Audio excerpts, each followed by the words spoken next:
Tell me something. If I give you a chance, will you prove me wrong or prove everyone else right? The question landed before Sophia Bennett even had time to sit down, her fingers still clutching the strap of her worn canvas bag as she froze halfway into the chair across from him. The room wasn't what she expected. No glass walls. No polished HR team. Just one man, early 30s, plain navy shirt, sleeves rolled up, eyes sharp enough to make her forget every answer she had rehearsed on the bus ride over. She blinked, forcing herself to breathe. I don't think I need to prove anyone wrong, she said, voice steady despite the tremor in her chest. I just need one person to believe I can learn. Silence stretched between them, thick, deliberate. He didn't write anything down, didn't even glance at a resume, because there wasn't much to look at. No degree, no experience, just a list of short-term jobs, and one line she almost didn't include, fast learner. Never quit. Outside, the city hummed. Car horns, footsteps, life moving forward without waiting. Inside, everything felt paused, like this moment could tip her entire future in one direction or the other. His gaze softened for half a second, then sharpened again.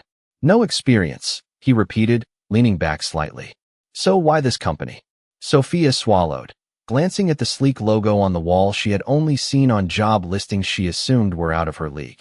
Because you build things that matter, she said quietly, then added, almost like a confession, and I don't want to spend my life just getting by. That answer, that one, made him look at her differently. Not impressed. Not yet. But curious. He tapped his pen once against the table, then slid a file across without explanation. Take a look. She opened it. Numbers. Reports. A mistake. Small, but obvious once you saw it. Across the room, another candidate sat, head in hands, clearly struggling with the same document. Sophia hesitated.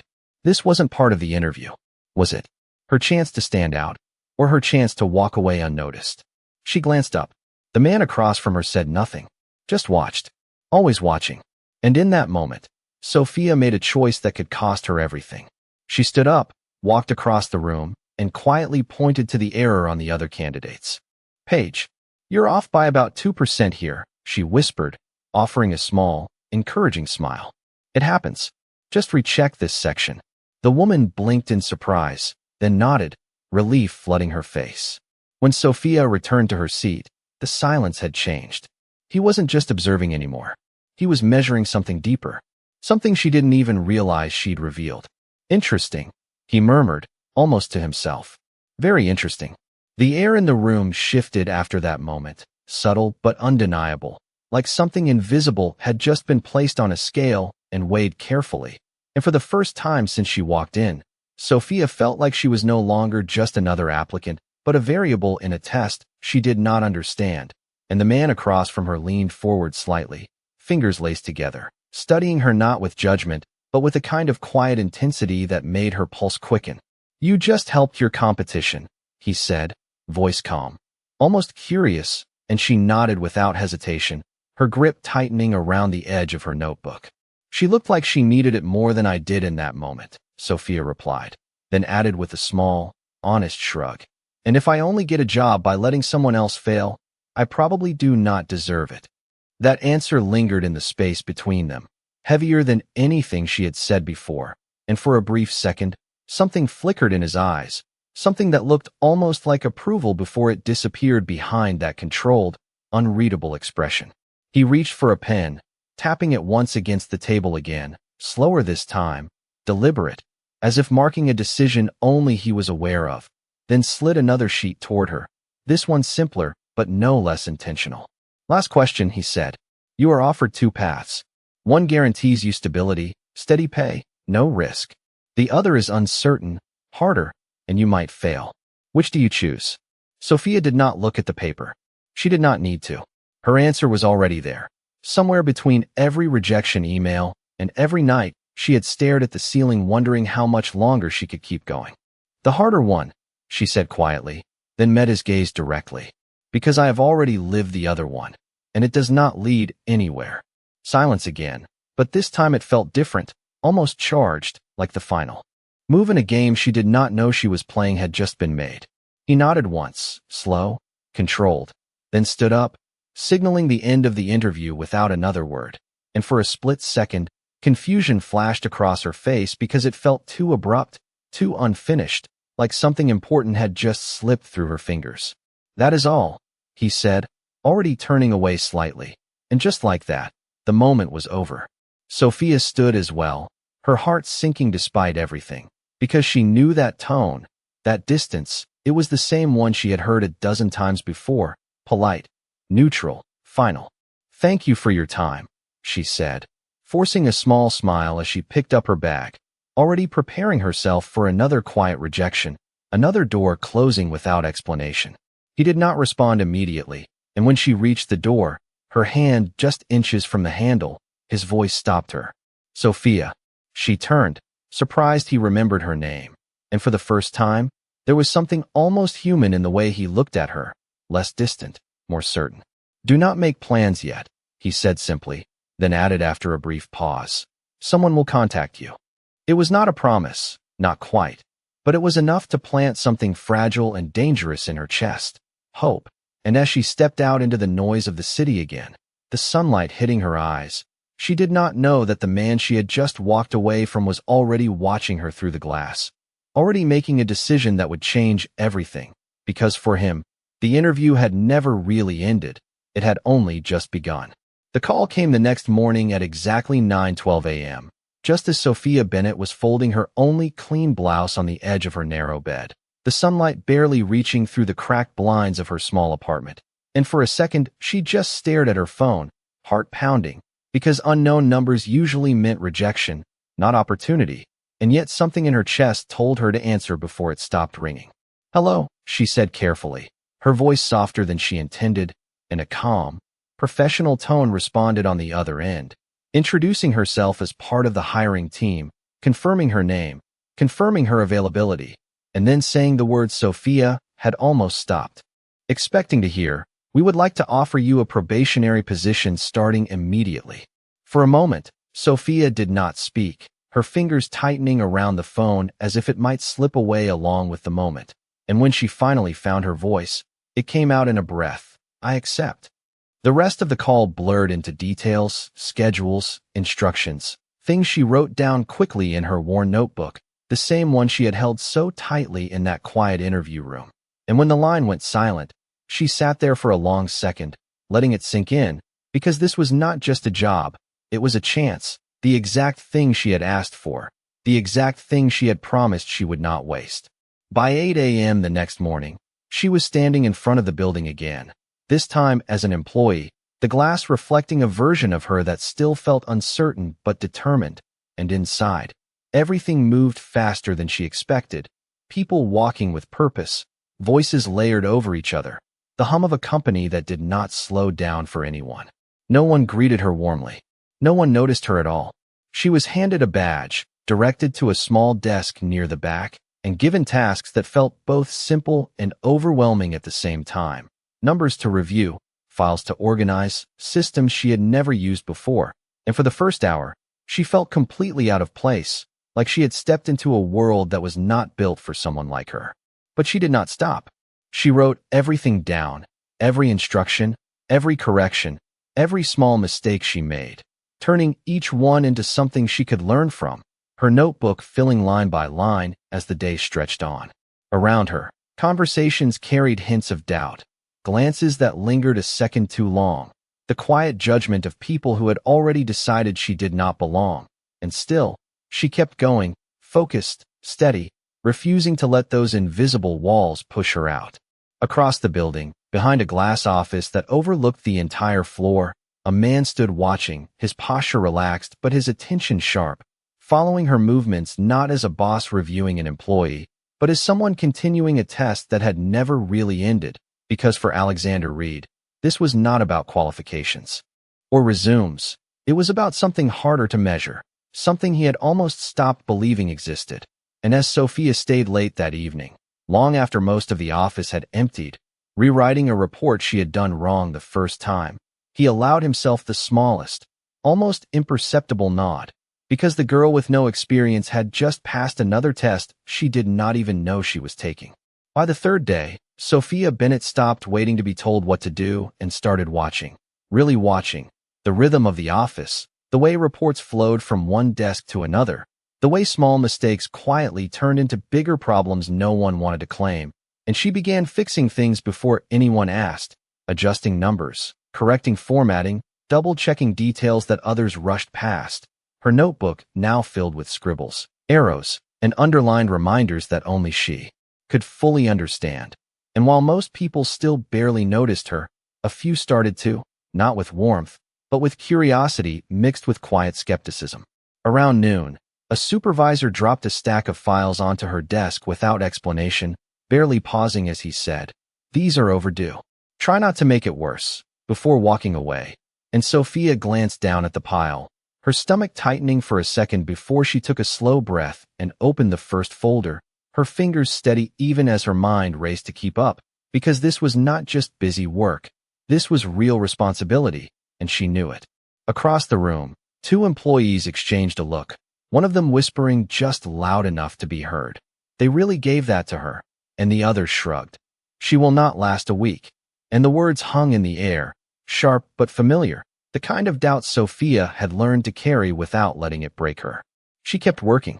Hour after hour, she worked through the files, catching inconsistencies, rewriting sections, cross-checking figures until her eyes blurred slightly. But she did not stop, not even when the office began to empty and the lights dimmed one row at a time, leaving her desk in a quiet pocket of determination surrounded by silence. Then, near the end of the day, it happened, a mistake not hers, but one she discovered buried deep in a report tied to a major client.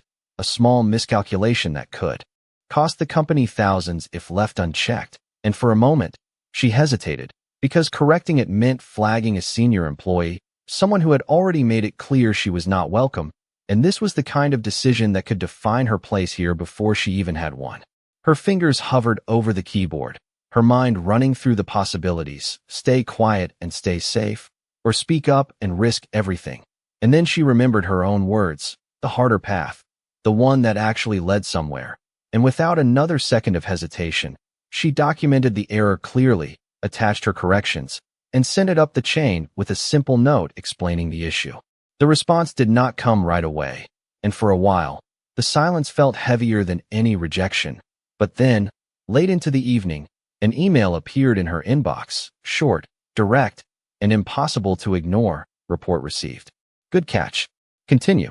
No name. No signature. Just those words.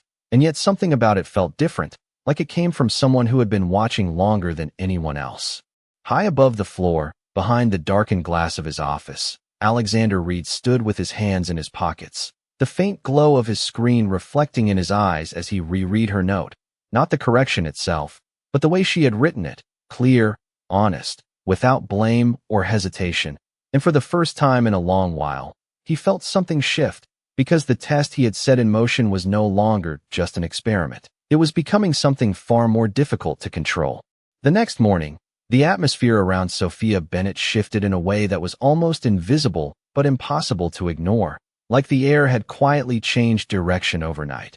And as she stepped into the office, clutching her notebook a little tighter than usual, she felt the difference before she even reached her desk, the glances lingering a second longer, the whispers not quite as subtle. Because the correction she had sent the night before had not gone unnoticed, and neither had the fact that it exposed a mistake no one expected her to catch. She sat down, setting her bag carefully under the desk, trying to focus on the screen in front of her, but the tension built quickly when the same senior employee whose report she had flagged walked straight toward her, heels clicking sharply against the floor, stopping just close enough to make the message clear without raising her voice. "You should be careful," the woman said, her tone smooth but edged. "People who overstep do not usually last here." And for a moment, the words pressed against Sophia's chest, heavy and familiar, the kind meant to make her shrink back, to stay quiet, to know her place. But she did not look away. "I was careful," Sophia replied, her voice calm but steady. "That is why I checked it twice before sending it." The silence that followed was sharper than anything said out loud, and after a brief pause, the woman gave a tight smile that did not reach her eyes before turning and walking away, leaving behind a ripple of tension that spread quietly across the nearby desks. Sophia exhaled slowly, her fingers brushing against the edge of her notebook, grounding herself, reminding herself why she was here, because this was not about proving anyone wrong. It was about becoming someone she could stand behind, no matter who was watching. And someone was watching. From above, behind the tinted glass that reflected the entire floor like a mirror, Alexander Reed stood with his arms crossed, his expression unreadable as he observed the exchange, not intervening, not stepping in, because this was another test, one he knew could not be influenced without changing the outcome. And what he saw in that moment did not disappoint, because she did not fold, she did not retreat. She held her ground without arrogance, without aggression, just quiet certainty, and that was far rarer than confidence. Hours passed, and the tension did not disappear. It simply settled into the background as Sophia continued working, reviewing files, updating reports, moving faster now, more precise, as if something inside her had sharpened, and by mid-afternoon, a new situation unfolded, one no one had planned for, when a client called in, frustrated and confused about discrepancies in their account, their voice loud enough to carry across the room as the assigned employee struggled to respond, flipping through documents that did not match, the situation escalating second by second. Sophia listened from her desk, her mind already connecting the details, recognizing the pattern, because she had seen it in the files the day before. And again, she faced the same choice: stay out of it, or step into something that was not hers to fix. Her chair moved back before she fully decided, her steps measured but certain as she approached, her voice calm as she gently offered, "I think I know where the issue is." And for a brief moment, the room seemed to pause, every eye shifting toward her, the girl with no experience, the one who was not supposed to step forward. And yet she did, not for attention, not for approval, but because leaving it unresolved was not an option she could accept. And as she began explaining the discrepancy, clearly, simply, guiding the conversation back to clarity, something shifted again, not just in the room, but in the eyes of the man watching from above, because this was no longer about potential, it was about proof. The room stayed quiet for a beat after Sophia finished speaking, the kind of silence that followed clarity, not confusion, and slowly, almost reluctantly, the tension in the client's voice softened on the speakerphone, shifting from frustration to understanding as the numbers finally made sense again. And when the call ended, there was no applause, no acknowledgement, just a subtle change in posture from the people around her, a shift from dismissal to something closer to attention. Sophia stepped back, returning to her desk without waiting for recognition, her heart still racing slightly, but her face calm, because for her, it had never been about being seen. It had been about doing what was right in the moment. Behind her, the employee who had struggled with the call avoided her gaze, and the senior woman from earlier watched with a narrowed expression, not angry, but calculating, as if reassessing a variable that no longer fit her expectations. Minutes later, a message appeared on Sophia's screen, simple and direct: "Come to conference room B." No name, no explanation. Her pulse quickened again as she stood, smoothing her blouse instinctively before walking down the hallway, each step echoing slightly louder than it should have, because moments like this usually meant one of two things: correction or consequence, and she was not sure which one she was about to face. The conference room door was slightly open, and when she pushed it gently, she found him already there, the same man from her interview, seated at the far end of the table, sleeves still rolled, expression unreadable but focused entirely on her.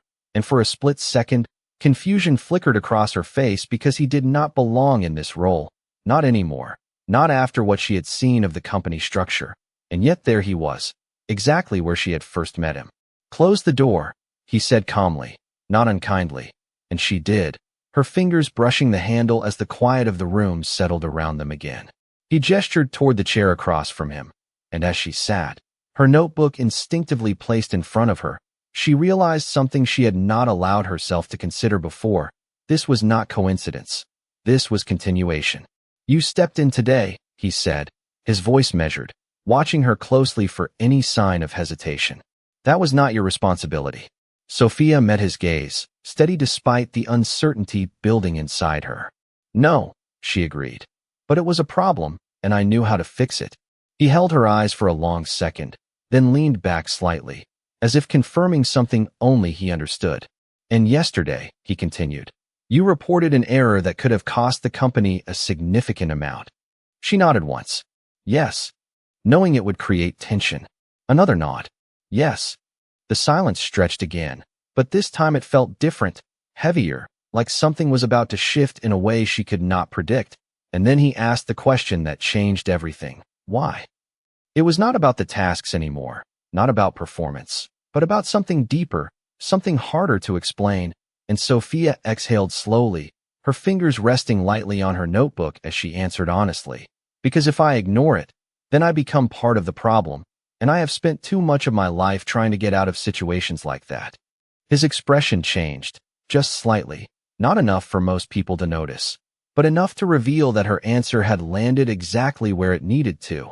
And for the first time, there was no test in his eyes, no distance, just a quiet recognition of something real, something he had been searching for longer than she could possibly know. And as he studied her in that moment, Alexander Reed realized that the line between observer and participant had just blurred, and that was the one outcome he had not planned for. The silence in the conference room lingered a second longer than it should have, not uncomfortable, but charged, like something unspoken had just been acknowledged. And Sophia felt it in the way Alexander Reed looked at her now, no longer measuring her answers, but considering them, as if her words had shifted something deeper than the outcome of a simple evaluation.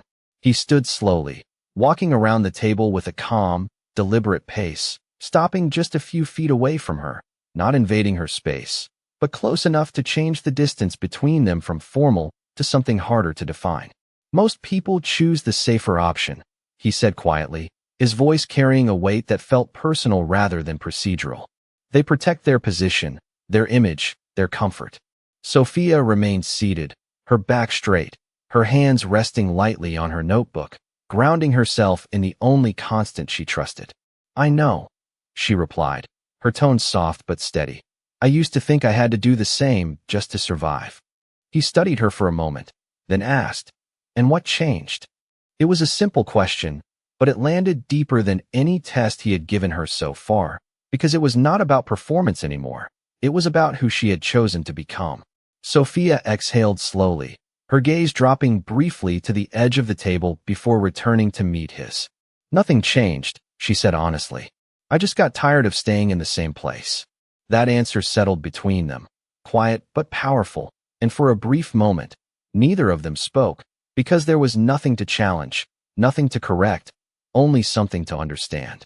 He turned slightly, glancing toward the glass wall that overlooked the office floor, where people continued moving, unaware of the shift happening just above them, then looked back at her with a decision forming behind his calm expression. You are still on probation, he said, his tone returning to something more structured, more controlled, but not distant. Your position is not guaranteed. Sophia nodded once. I understand. Good, he continued, then added after a slight pause, because I am assigning you to a different set of tasks starting tomorrow.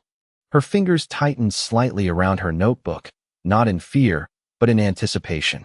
What kind of tasks? She asked. He held her gaze for a second before answering. The kind that will either prove you belong here, or make it very clear that you do not. There was no threat in his voice, only certainty, and instead of shrinking back, Sophia felt something inside her settle into focus, the same determination that had carried her this far sharpening again. Then I will prove it, she said simply. A faint, almost imperceptible smile touched the corner of his lips before disappearing just as quickly, and he nodded once, as if confirming a choice he had already made. We will see, he replied, stepping back toward the table, signaling that the conversation was ending. But as Sophia stood and reached for the door, something stopped her, not a command, not a question, but a feeling she could not ignore, and she turned back slightly. Why me? She asked quietly. It was not a challenge, not a demand, just a question that had been building since the moment she walked into that first interview. Alexander paused, his hand resting lightly on the edge of the table, his gaze steady as he answered without hesitation. Because you did not ask for a position, he said. You asked for a chance. And as she left the room, the words followed her, not as reassurance, but as something far more powerful, a responsibility she had chosen the moment she stepped inside. The next morning arrived earlier than Sophia expected, not because of the clock, but because of the weight of what had been said the day before, and as she stepped into the building, there was no hesitation in her pace this time, no lingering doubt in her expression, just quiet focus, because whatever came next was not going to be simple, and she already knew it.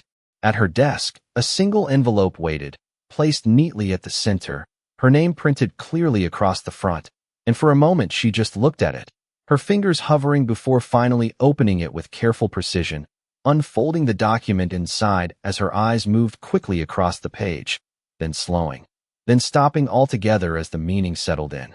This was not routine work. This was a project assignment tied to one of the company's largest accounts, a division she had barely heard mentioned, let alone imagined being part of, and at the bottom of the page, one line stood out more than the rest: lead review responsibility assigned, Sophia Bennett. Her breath caught slightly, not from fear, but from the sheer scale of what she was being asked to do, because this was not just a task, it was visibility, and visibility meant risk. Around her, the office moved as usual, but the moment did not stay private for long, because word traveled quickly, and within minutes, eyes were on her again, this time not dismissive, but sharper, more questioning, as if trying to understand how someone like her had been placed in a position like that. The senior employee from before glanced at the document as she passed, her expression tightening just slightly before she continued walking, and Sophia felt the shift immediately, the unspoken tension rising again, but this time, it did not push her back, it pushed her forward. She sat down, placing the document beside her notebook, flipping to a fresh page, and began breaking everything down, step by step, line by line, turning something overwhelming into something she could understand, something she could handle. Hours passed, and the complexity of the project revealed itself slowly. Layers of data, inconsistencies, decisions that had been delayed or avoided, and it became clear why it had been handed to her, not because it was easy, but because it was not, because it required someone willing to look deeper, to question what others had accepted without thinking.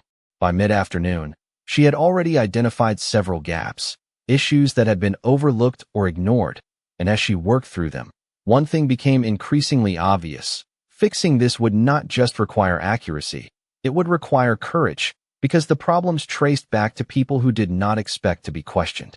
Across the building, behind the same glass that had become a silent boundary between observation and action, Alexander Reed stood once again, watching her not as a distant figure, but as someone invested in the outcome, because this assignment was not random, it was deliberate, the next step in a process only he fully understood, and as Sophia leaned forward at her desk, completely focused, unaware of the weight of the moment she was standing in, he realized something he had not anticipated. He was no longer just testing her ability to handle pressure.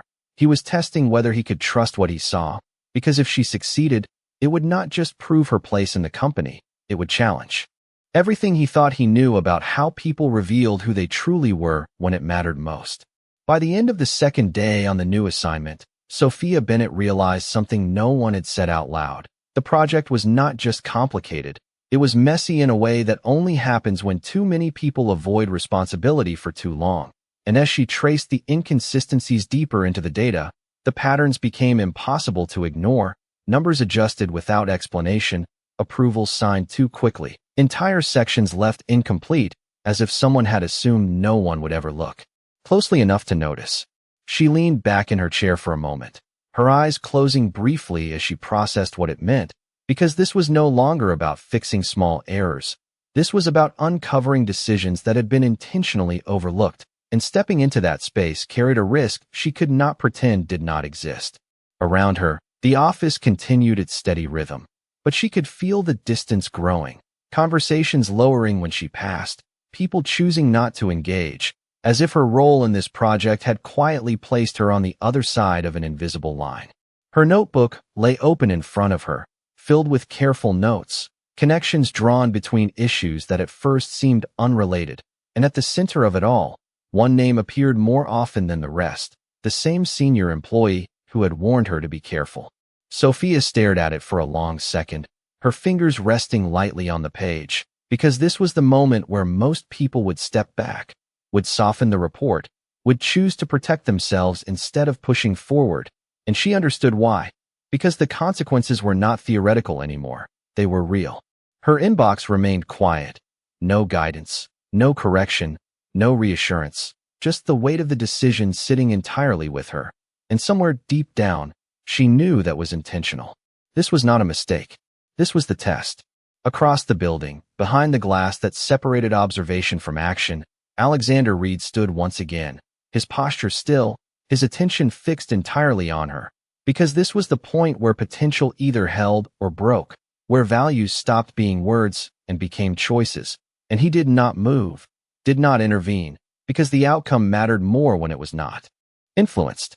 Sophia exhaled slowly, her eyes opening as she looked back at the screen, the cursor blinking steadily in front of her, waiting, and instead of hesitating any longer, she began typing, documenting everything clearly, every inconsistency, every connection, every decision that led to the current state of the project, her tone precise, professional, and most importantly, honest, not accusing, not defensive, just factual in a way that could not be ignored.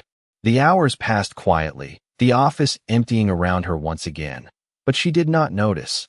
Not until the final section was complete, and she leaned back slightly, her shoulders tight, but her mind clear, because whatever happened next, she had done what she believed was right.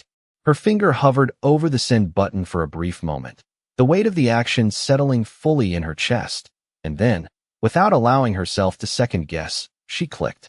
The email disappeared from her screen, moving upward into a system she could not control, carrying with it more than just a report, carrying a decision about who she was willing to be, no matter the outcome. And as she closed her notebook slowly, unaware of the quiet intensity of the man watching from above, one truth settled into place. There was no turning back now. The next morning did not feel like a new day. It felt like a countdown.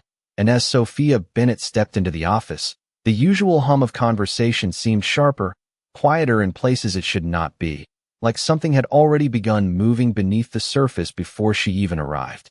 She had barely reached her desk when she noticed it, emails being opened, screens shifting, eyes lifting just long enough to register her presence before dropping again. And then, one by one, notifications began appearing across the department, not on her screen, but on everyone else's, the subject line clear and impossible to ignore.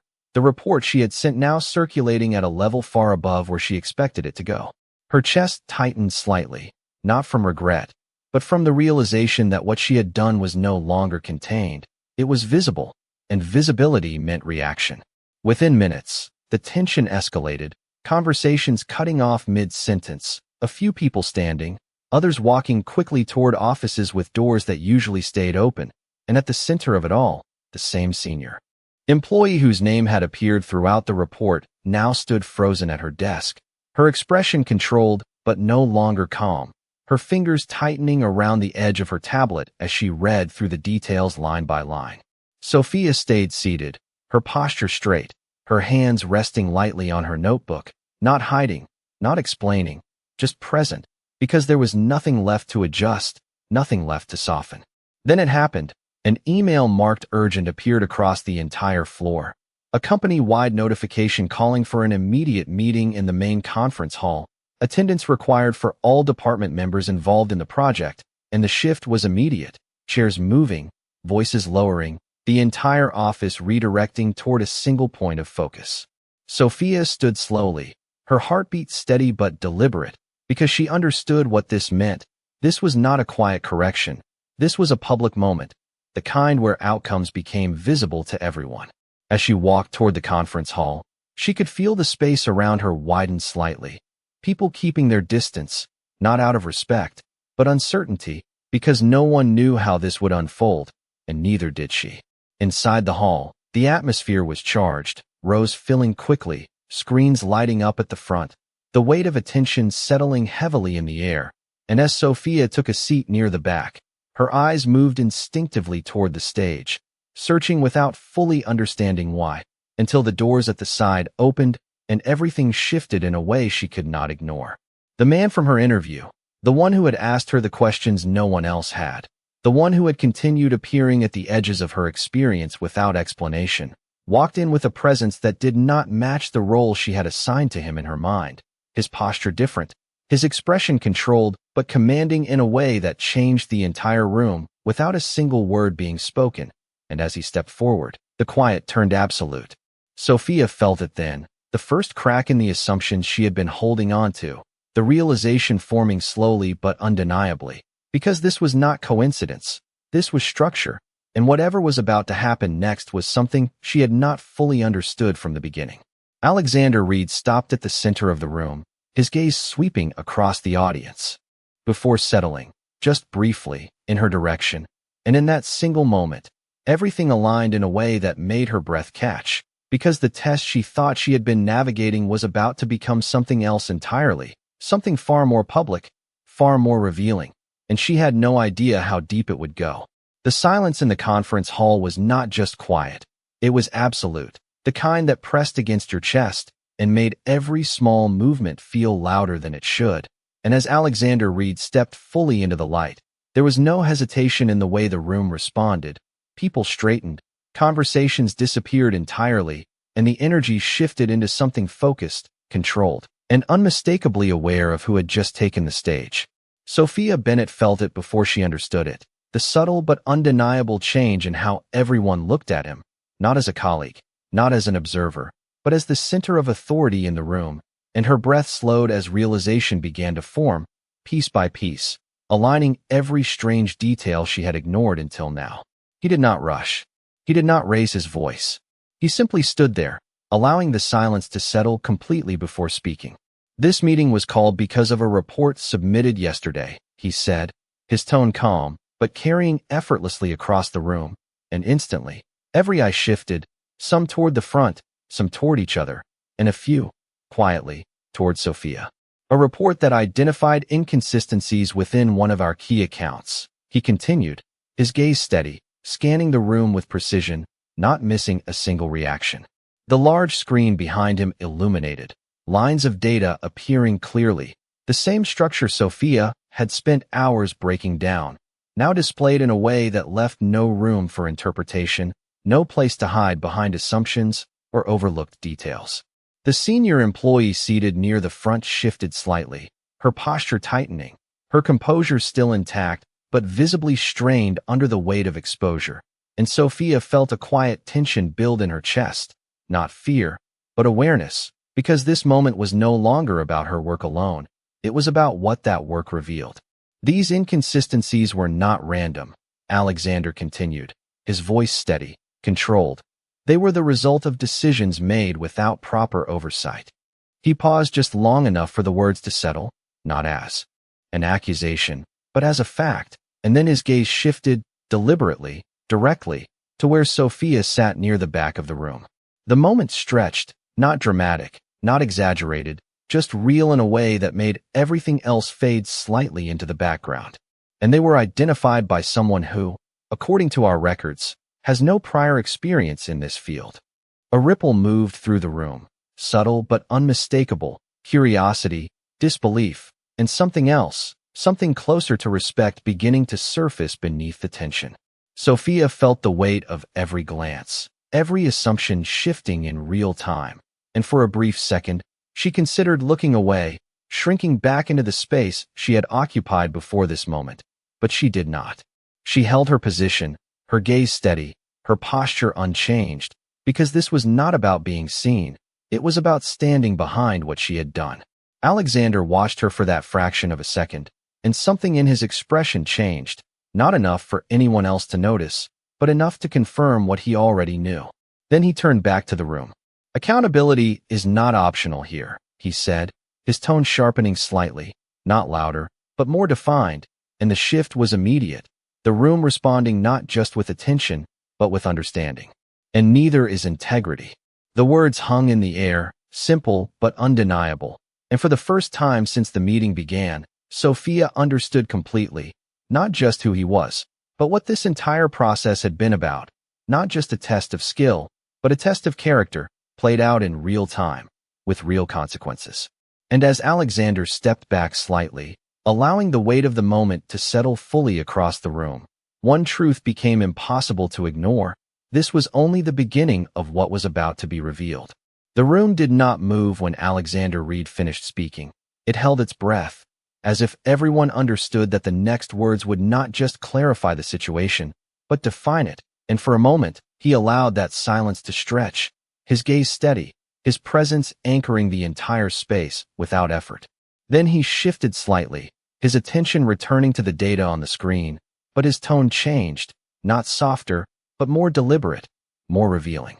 This report, he said, was submitted without hesitation, without omission, and without any attempt to protect personal interests. His words were precise, each one landing with intention, and slowly, the tension in the room began to transform, no longer just uncertainty, but recognition of something that had been missing for longer than anyone wanted to admit.